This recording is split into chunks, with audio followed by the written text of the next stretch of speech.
I'm Molly Kimball. Welcome to Fueled, a wellness and nutrition podcast. I'm a registered dietitian and nutrition journalist with a passion to help people live their strongest, healthiest life possible. In my weekly TV segments and columns, there's a limited amount of time and space to cover everything, but there's so much more to share. This podcast is my opportunity to dive deeper into the topics you want to know about.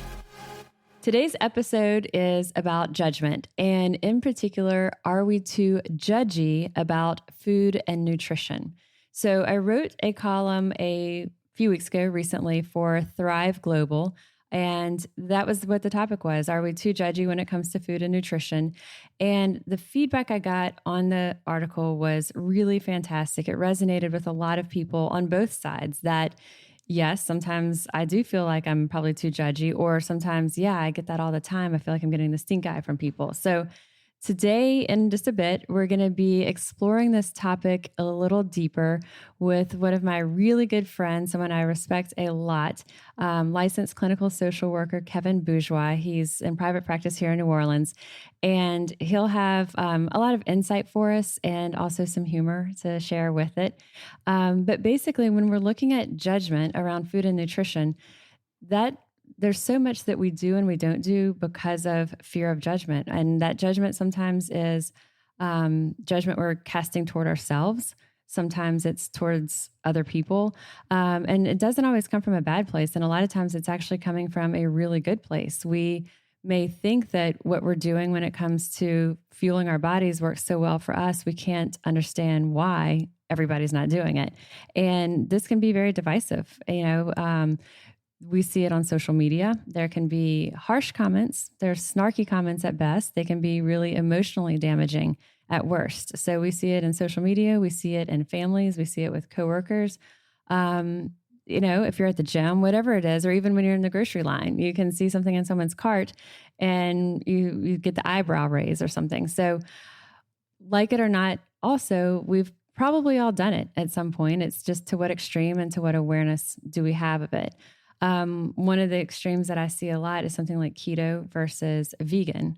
They're polar opposite in a lot of ways. And when those two groups get together and talk, it can get very heated, and it can be very heated and nasty on social media when the bottom line is wellness is what we're looking at. So that's a lot what we'll be talking about today of where does the judgment come from? How does this even start? And what can we do the small role that we individually can do to help to stop that negative cycle, whether it's the judgment is coming from us or toward us. What are some things that we can do and some strategies that we can have?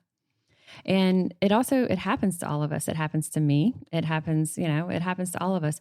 I had I'll share the story with Kevin once we start talking, but I've had that myself.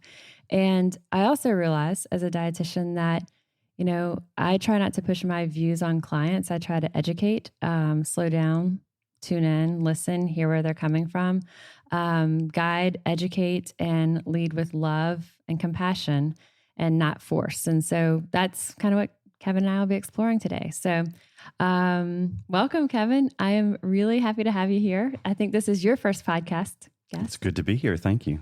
Yeah. So tell us like a little bit of your background. I know we have had clients in common, that there's a lot of times nutritionally when I'm working with someone, I'll realize they have all the facts and the education they need to make some changes nutritionally, but there's so much that's holding them back emotionally. And we've worked with clients in common on that. And I have so much respect for what you do. Thank you. One thing that you mentioned a little while ago was when you meet with clients, you lead with love and compassion and openness and full disclosure. Molly and I met a long time ago. I was a client of hers, starting a journey of nutrition and wellness. And I remember the first time in your office, and you're like, "Well, what do you like to eat?" I'm like, "Well, we can talk forever about that, right? We love food in New Orleans." And one thing that you were really, I guess, smart about was not, or why I really liked you, was you took an inventory of things that were important to me and tailored a really healthy a healthy diet around that. And I was successful with it. And I remember calling you or texting you from the grocery store. I'm like, guess who likes jerky now? I don't know if you remember that. No. Yeah. As a healthy snack. But certainly I think starting with, one of the mantras of social work practice is meeting the client where they are. And I believe we probably share that in our own professions too, is when you're meeting with the clients initially, is taking inventory of what is your goal and what do you want, and start from there. But we're talking about being mindful of judgmentalness with our clients and also with people that are in our lives too. It can be a daily struggle. I think for our listeners, like as you'll hear, what Kevin and I are talking about, kind of thinking in your own world, what are some of those examples? And I'll share some of the examples I have that kind of inspired this. So, one, we have, I guess one thing personally, I have written a couple of columns on things that were divisive topics, intermittent fasting or things like that. And especially intermittent fasting was I got the most positive feedback and also got the most hate mail. I had a person who emailed me and said that she was going to use the article to line her bird cage. I had somebody else that said they were going to use it for their next crawfish boil. It was just very strong. Like there's absolutely no way that something that has the word fasting in it could possibly be good for us. And there was a lot of anger that came from that. And so I've been on the receiving end. I've been on the receiving end with judgment if I'm at a restaurant and eat some of the white bread out of the basket. I love bread. I love bread and olive oil. I love bread with butter. And if it's not good bread, I probably won't have it, but there's a lot of really good bread. And that's one of the things that I'm going to splurge on and indulge. And I will really have people say, and sometimes I may or may not even know them and they may not even be at my table. They may be at the next table. And like, you shouldn't be eating that bread. And, you just kind of smile and go with it. But, and they may be teasing or they may really be thinking that. And then so that's kind of some of the judgment I've gotten of just comments, I guess.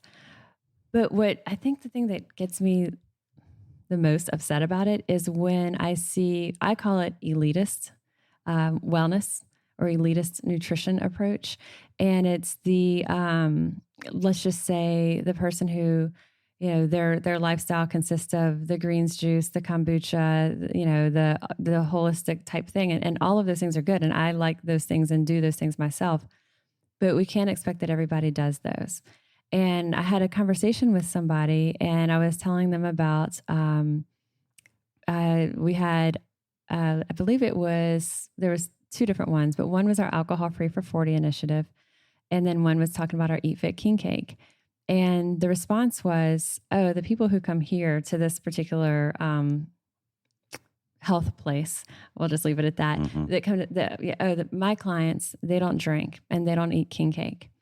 And this was right around Mardi Gras season here in New Orleans. And I thought, there's no way that the hundreds of people who are coming through this door to this wellness facility, which will leave very neutral, wellness facility, a small boutique wellness facility, there's no way that everyone who walks in here doesn't drink and doesn't have king cake.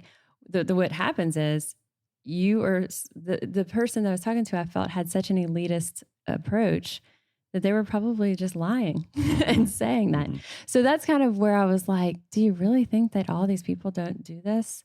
And that was shocking to me. And I really think that this person didn't. But it was a judgment of, oh, well, you can offer the alcohol free for 40, but my people don't need that. And you could offer an Eat Fit King Cake that's a better version of king cake, but my people don't need that because they don't even drink or eat that in the first place. And I thought, I don't think that's true. And to me, I felt at that moment also judged. And so that I was like, gosh, and that leaves me not feeling good. And then I think if that's how I'm feeling, how do other people, these clients, feel? Absolutely. And with regards to king cake and alcohol or sugary foods and good bread, everything in moderation. And the other piece too, to not feel like you're judging yourself, is when you're on a nutrition journey, and nobody's perfect. And it's the hardest thing in the world is to lose weight. If it's been a struggle your whole life, or if you're, post having a baby and you have 20 baby fat pounds to lose. And you've never had to struggle with what you eat, but now you do, especially over 40. Forget it, is to not be judgmental and harsh on yourself, because it's So a where does marathon. it start? Does it start with, like, why do we judge? Where does it start? Does We it start learn with it as children. We learn it by example, and a lot of it is it's coming not from a harmful place, but it's just how we interact with one another, and especially the people that we're closest to are going to say things that they don't intend to be harmful, but when you're hearing it and it's personal to you, you feel judged, and you it's feel cutting almost? It's like these like razor absolutely sharp words. right. Then it makes you feel like, okay, I'm not going to confide in this person anymore, or it could derail what your goals are. And so the why we judge, do you think that it starts, well, okay, so starting as kids and we're modeling behavior that's around, so we can all blame our parents. We can all blame our parents. It's their fault. or some point in our life, we've seen this as behavior that we're modeling, whether it's on TV or maybe with celebrities or social or our parents or other people that have been close to us. Is there like, I guess, is it when we're talking about judgment, and let's say that this is kind of, and again, we all do it. And I think that's the thing. We're not judging those who judge, because we all do judge, but it's to what degree is it, and how is this coming across and being portrayed? But starting with the why we judge, is it possible that like it starts almost, is it part of ourselves, like a reflection on ourselves that we're projecting onto others? You took the words right out of my mouth. Absolutely. And I think that's probably what the person at the boutique wellness place, she was projecting, right? Well, my clients don't, because maybe she doesn't, or maybe she does and didn't want to admit that she does anyway, or behind closed doors. So we initially learned the behavior of judgment from our role models, our parents, whoever that might be. But beyond that, that might be how it starts. But what do we get from it? Like, why do we keep doing it? What's the reward, or what motivates us to continue with this behavior? I believe that it makes us feel better to put other people down. And if we see someone that's less perfect than we are, it makes us feel better about ourselves.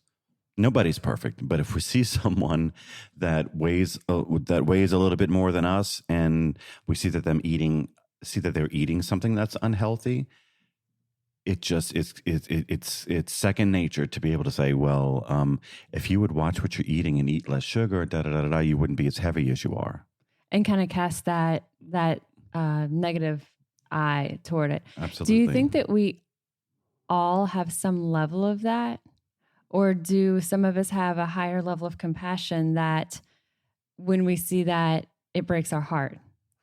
Oh, I feel that way. Absolutely. Yeah. No, I mean, it certainly can't pass that judgment on to every single body. No, I don't think we're all like that. I think there's some people that are more that are more evolved and are less judgmental. Is it like a muscle that we can exercise that level of compassion to try to transition what we might, if we catch ourselves with that judgment, to try to transfer it to the compassionate? Most definitely. It's a behavior. Behaviors are learned, and behaviors can be changed.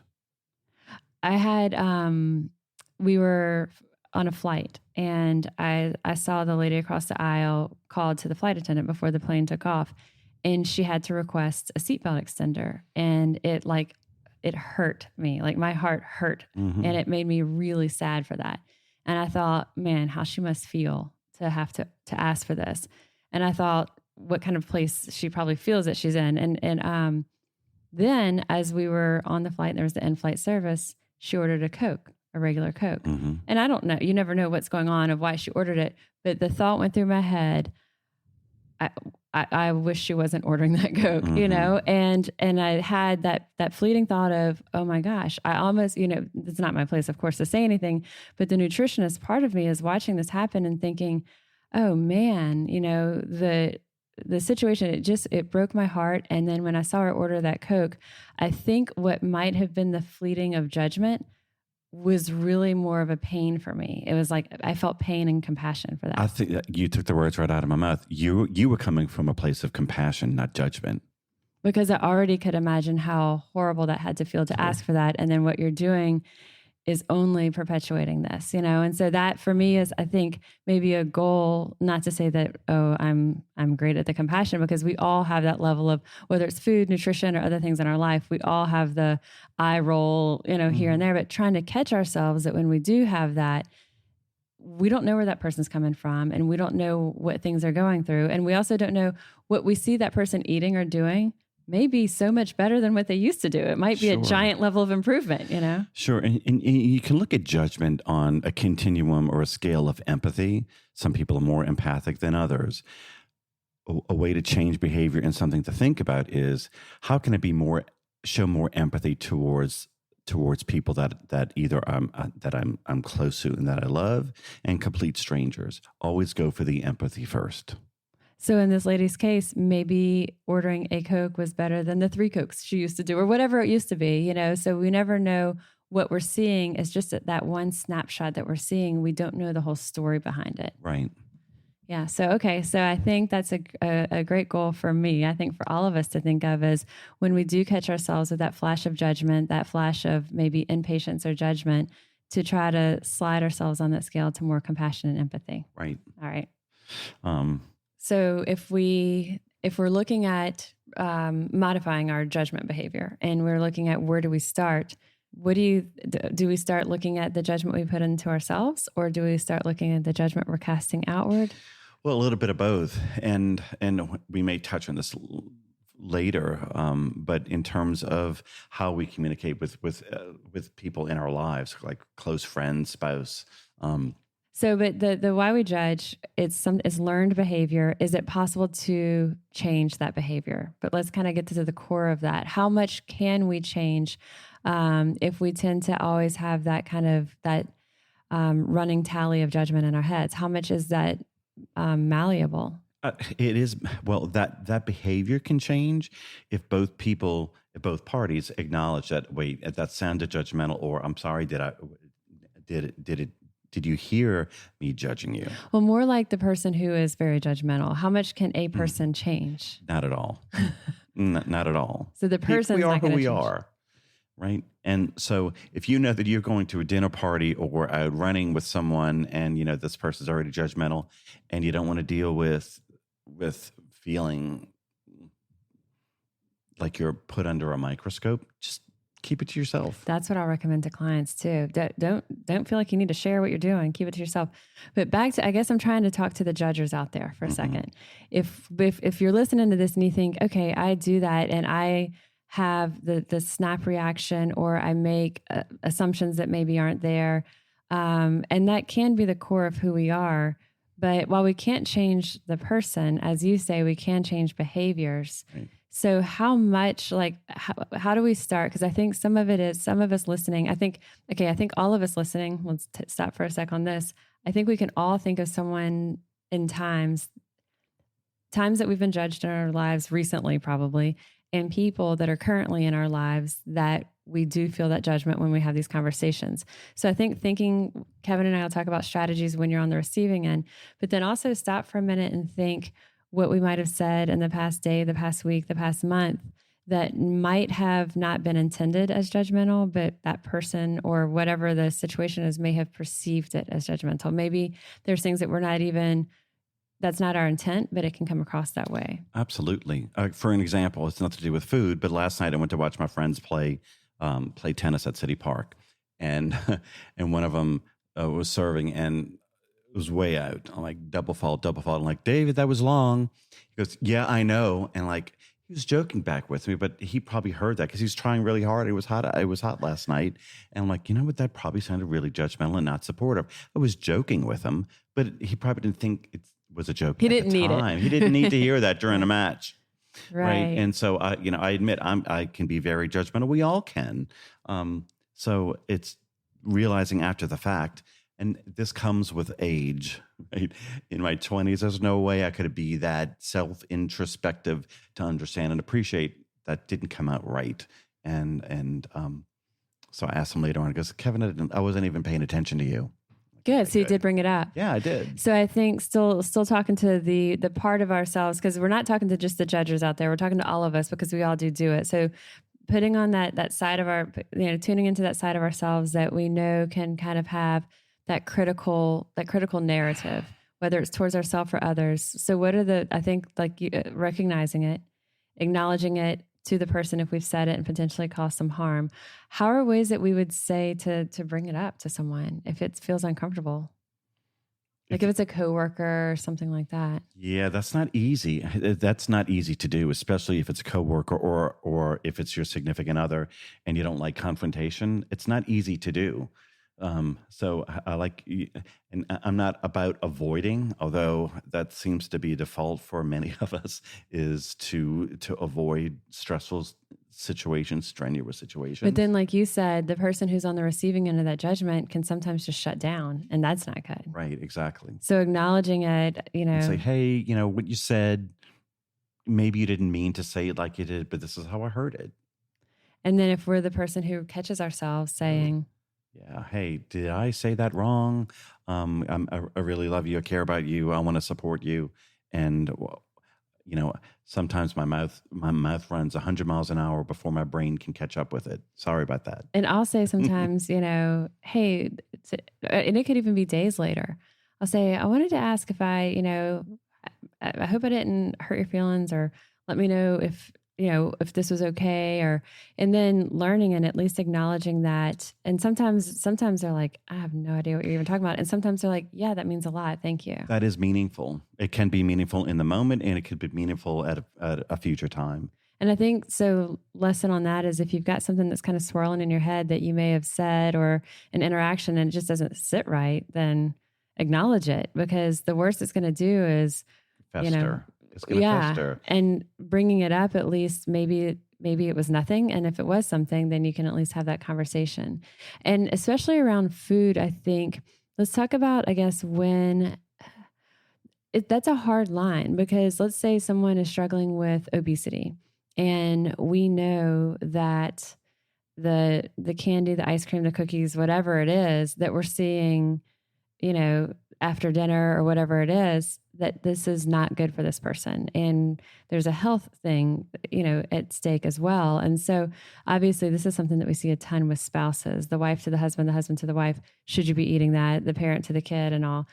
And I think those things is definitely where it comes from, a place of love. But that's a hard, it's like there's facts that, you just got diagnosed with diabetes and you should not be eating that ice cream as much as you're eating it or whatever it is. There's a hard line.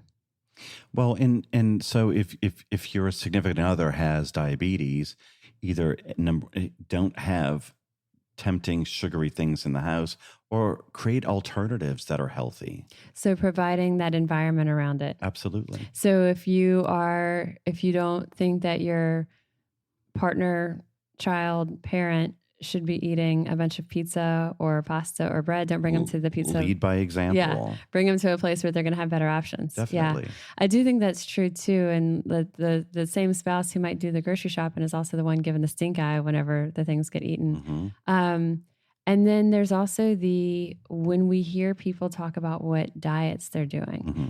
As a dietitian, oh gosh, I hear this all the time. Sometimes people are talking to me about it. Sometimes it's just neighboring conversations I overhear. Sometimes it's things in the grocery store. I hear conversations happening on aisles and you want to intervene, but you don't even know these people. So you got to just let it go. But the way that I look at it is, if they're asking for my advice, I'm going to share it. But if someone's just sharing, if they're not doing something harmful and they really believe in it and they're excited about it, who am I to judge if that is what's best for you or not? I'm sure this doesn't happen in Toledo or in or in Boston or New York. When you're at the grocery store and you're in line waiting and someone behind you is like, oh, wait, what is that? I think I've tried that before. We're passionate about food. You're right. And we notice things we talk in about what's others. In exactly. Right. I bet you ask I bet you talk about other people's carts. Absolutely. Kevin is such a foodie too. You would be like, oh, wait, where did you get that? And then you like jump out of line and go get it. And usually it's always the cashier. And she's like, what is that? I've never had that before. It's a turnip. I do. I love when they're like, there's the commentary, ooh, and this looks good. It does make it more enjoyable checking out. Mm-hmm. So those of us thinking, okay, what are some things that we can do to the why we judge and some things that we can try to dial it back. Let's just talk about in general, because someone may say, well, I am a little bit judgy on these things, but it's not that big of a deal, but it can be. So talk about like what happens and why it's toxic in relationships. In relationships, well, that could be a symptom of how two people communicate.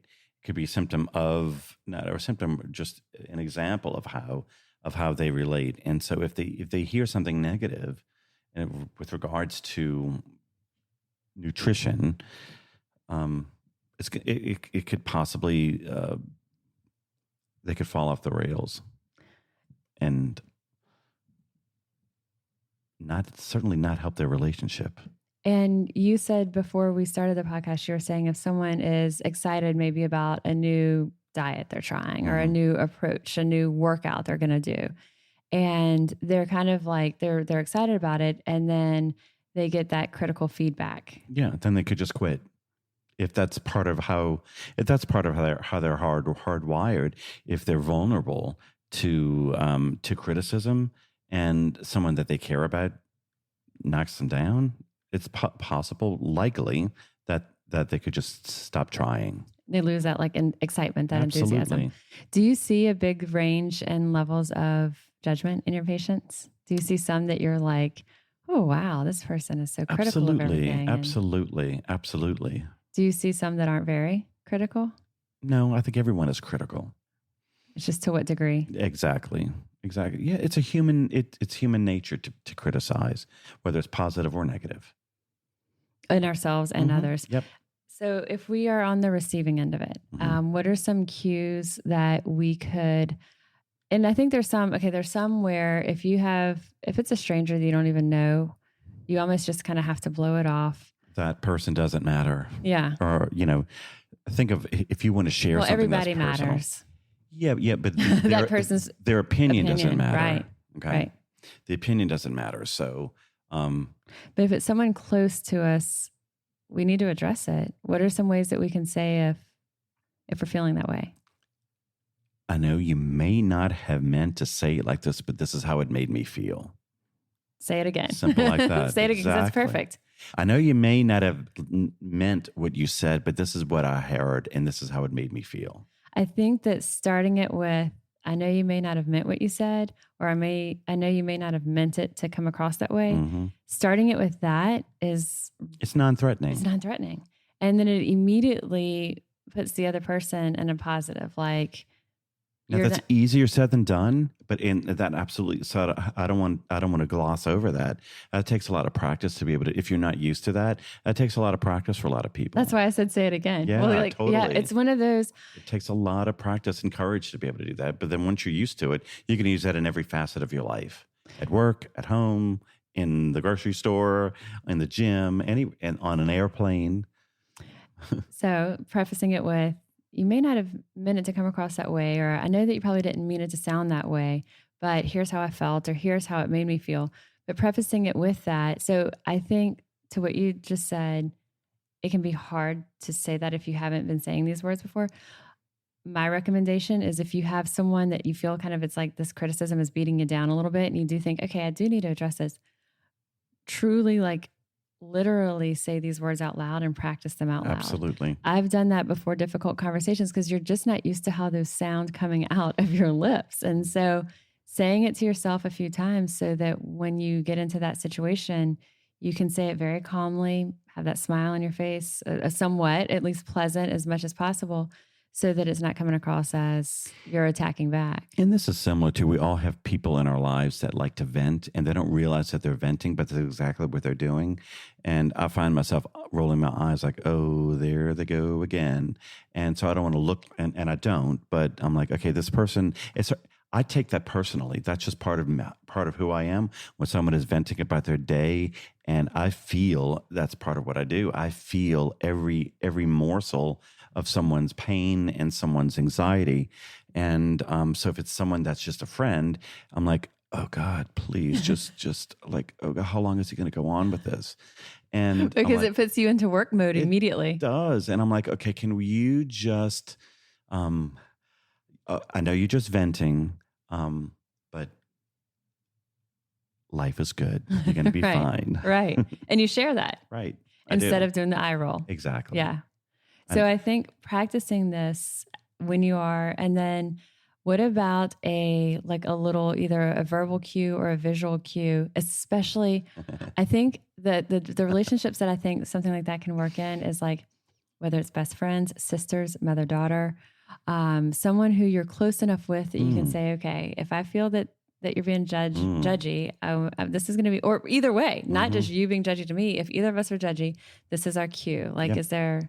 Oh, my best friends know, like if I'm like talking loudly or out of turn or saying something inappropriate, Kevin Michael is the cue word. And I'm like, so when I hear Kevin Michael, I'm like, oh, let me shut up. Let me be quiet. I know. There's something. That's it. Exactly. So, and it's funny. And because my mother, I don't know anything else but Kevin Michael. When I was little, when I was misbehaving, whatever, I'd hear that shrill, screamy Kevin Michael.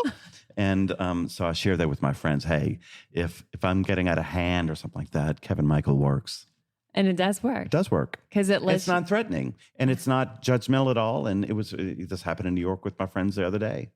And then it's also not calling you out or embarrassing you. Not at all. In front of other people. No, right? No. So finding like that little code word. Mm-hmm. What are some things that people could use for that? Just if someone needs a little help.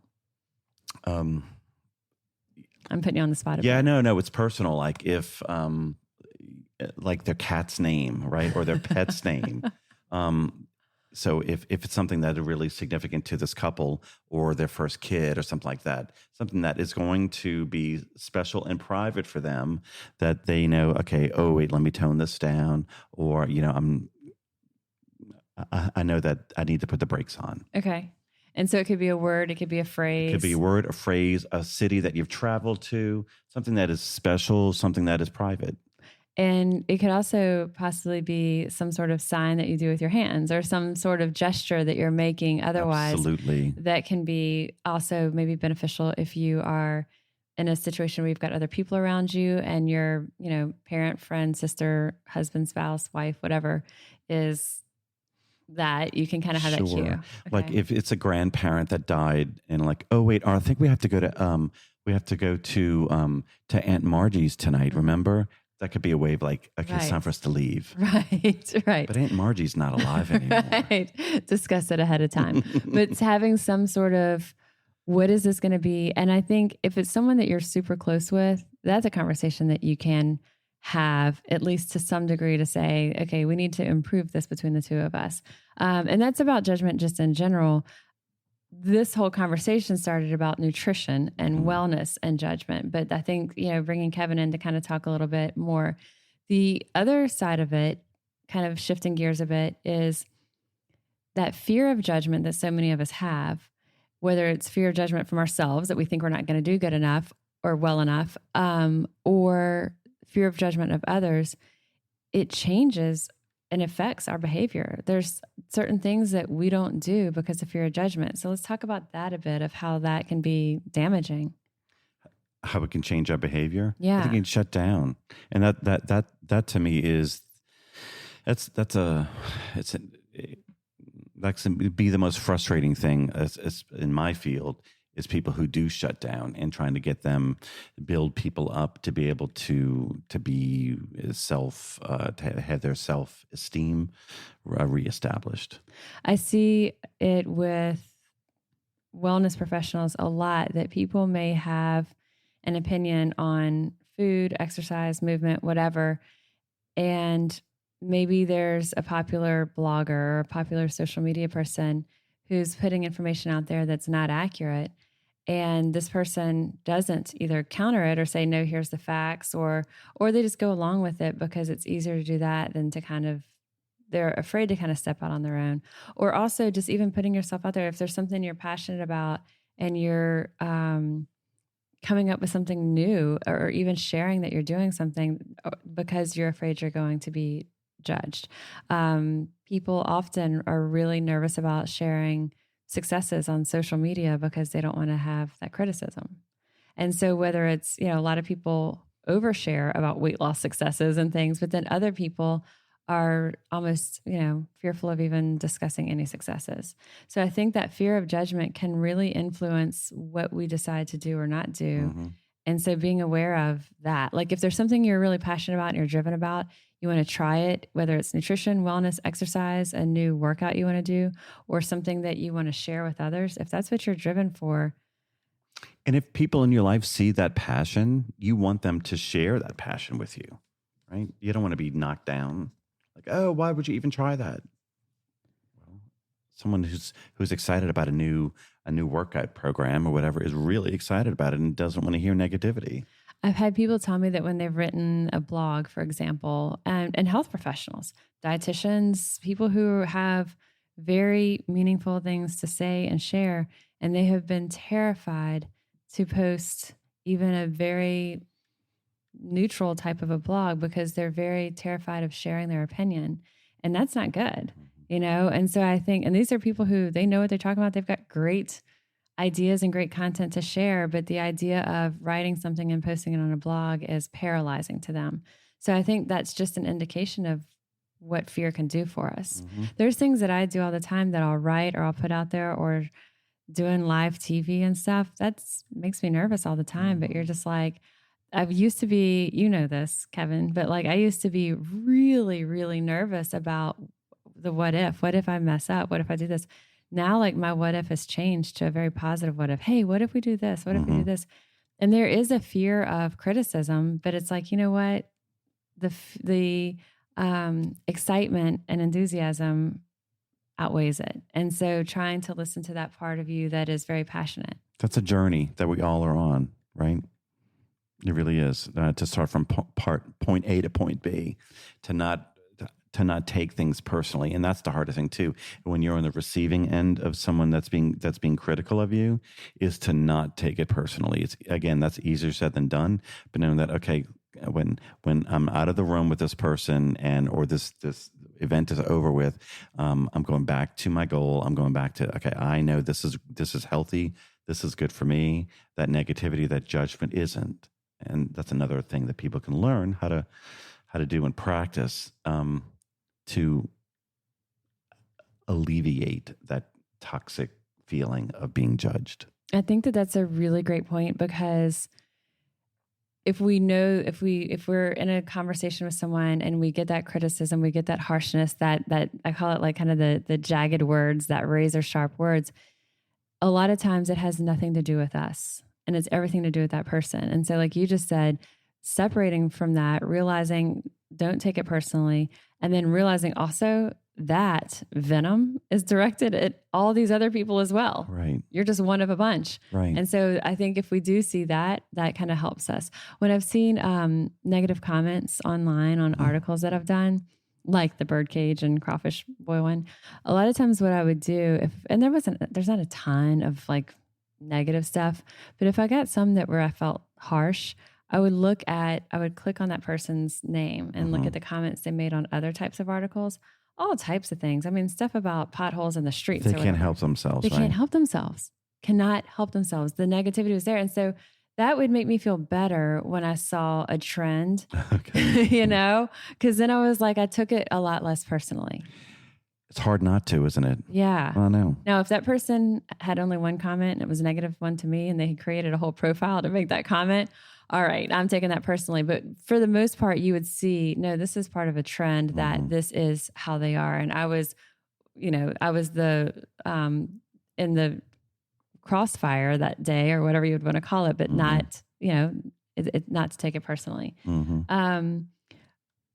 Let's talk for a minute about when is it okay to judge, and what are other ways that we would call it that make us feel better about it? I guess because there is to some degree, when it's coming from a good place that we want to help people, how do we do that in a positive way? I think it depends on the tone. I really do believe that's the only way to judge, and maybe not even calling it judge. Say, hey, I love you. I care about you. This is my opinion, and take it for what it's worth. It's just my opinion, and that's not a non-threatening way to start that conversation. A suggestion. Hey, this is just my thought on this, and I may not be right. I'm not an expert, but how do you feel about that? And make it a conversation instead of a lecture. I think that that's fantastic. And throwing in I'm not an expert, this is my thought. Here's a suggestion or an idea or an opinion, and then finishing it up with, so how do you feel about that? Exactly. And that's other things that practice. If you're used to kind of having that quick word that comes out and then, you regret it, practice saying these things like this in just a different way, because we're not saying not to share your opinion. And especially when you truly do believe that there's facts that support that your opinion is going to be really beneficial for this person, we want to share that, but doing it in a very loving, healthy way. Yeah, you could say, well, I know you didn't mean to sound like a bleep. That's when they say, Kevin, Michael. Exactly. No, I think that's appropriate to say that, to go back. And if someone said something that you didn't like, I like using humor. Yeah. To diffuse situations that are painful or stressful. Yeah. It works. It works for me. And it's hard, but it is good when you can go from frustrated to laughing. And then it also helps you kind of realize the big picture. Yeah. And so what are some things, like, for someone who's listening, and what are some things to, like, recognize? I guess this is like the 12 steps for curbing the judginess. What are some things that you would say to recognize if we might kind of be maybe a little guilty of that? How to recognize if we're the ones being judgy? Like, what are some things to recognize? Because it's hardest to notice it in ourselves. The easiest way to recognize is if you're in the same room and sitting across the table from somebody, is look at the verbal and the physical cues, right? Notice what your words, how your person reacts to what you just said. It's just be aware of your surroundings, right? Know the room, right? If someone is like retreating back from you or changes the subject or walks away from you, well, there's got to be a reason for that, right? And it makes you take a personal inventory of, wait, what did I say? And is this? And I promise you, people who do that a lot, I bet they have a lot of conversations that end abruptly. Or if we're having conversations that turn into arguments, or we're hearing defensiveness coming back at us a lot, maybe we've said things that came across as judgmental. And then if we do, then suggesting to say it a different way of, hey, this is just my opinion, just a suggestion here. Because again, we all have really great ideas. We all can see things. A lot of times we can see things that we realize could be really beneficial for these people we love, and we want to share it. So there's just a really healthy way to do that. Okay, so I think that, we've looked at identifying that we all do judge to some degree, and whether we want to consider ourselves as judgmental, we might it's sometimes easier to use the word critical, that we can be critical of others or critical of ourselves. And I'm sure that we can all think of times that we've been on the receiving end of it. And, looking at why it's toxic. I think we've done, we've covered that. And then strategies when we're on both sides of it. So if we're the one feeling judged, we give the feedback of, I'm sure you didn't mean it to sound that way, or I don't think you meant it to sound that way, come across that way, but here's how it made me feel, is great. And then we're immediately diffusing that situation and not adding fuel to this already back and forth. And then again, if we're the one who's critical, offering it as a suggestion and then asking for their feedback instead of being so what might be perceived as bossy or something about it. And so what's your takeaway? What's some of your kind of final notes? We have to be kind to ourselves. When we're kind to ourselves, it makes it easier to be kind to other people in our lives. I see that the judgment starts with ourselves and it infiltrates through everything else. So Kevin, thank you so much. We were going to have Kevin's email address is the best way to reach out to him. So I'll have that in the show notes of this episode. And so, as I said earlier, when we started with this, whatever that judgment is or criticism is, a lot of times it is coming from ourselves, strongest towards ourselves, not even as much from other people. But so for all of this, kind of taking a step back and realizing that even if we're talking about that self-criticism that we have internally or with other people, whether we're on the receiving end or the giving end, slow down, tune in, listen to what people are saying, listen to what your needs are, what your body's telling you, what your appetite, your hunger, your body, your movement is craving, and understand what the barriers are that are holding you back from this effective behavior change. And when it's working with other people, work to guide them, educate them, provide with loving, compassionate advice, gently nudging them out of their comfort zone if you can, and inviting them to join this journey with you instead of criticizing or condescending.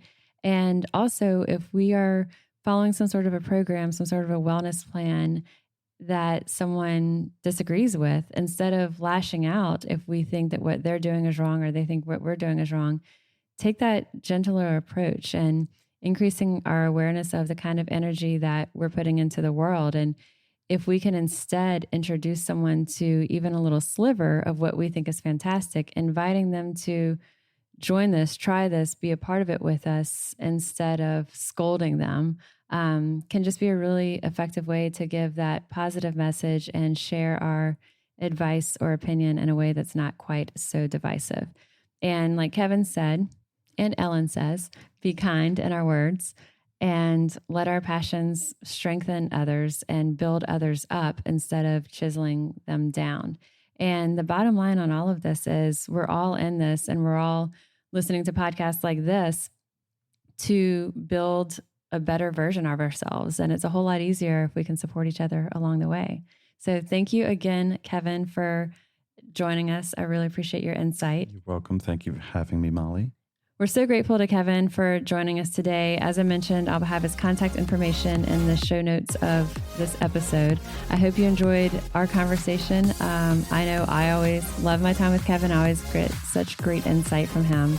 And I'm Molly Kimball, and you've been listening to the Fueled Wellness and Nutrition podcast. And if you would like more Fueled Wellness and Nutrition, check out mollykimball.com, and you can follow me, Molly Kimball RD, on Instagram, Facebook, and Twitter. And if you haven't yet, go to Apple Podcasts, subscribe, rate, and review this podcast, and join me next week for another dose of Fueled Wellness and Nutrition. Thanks for listening, and stay focused on living your strongest, healthiest life.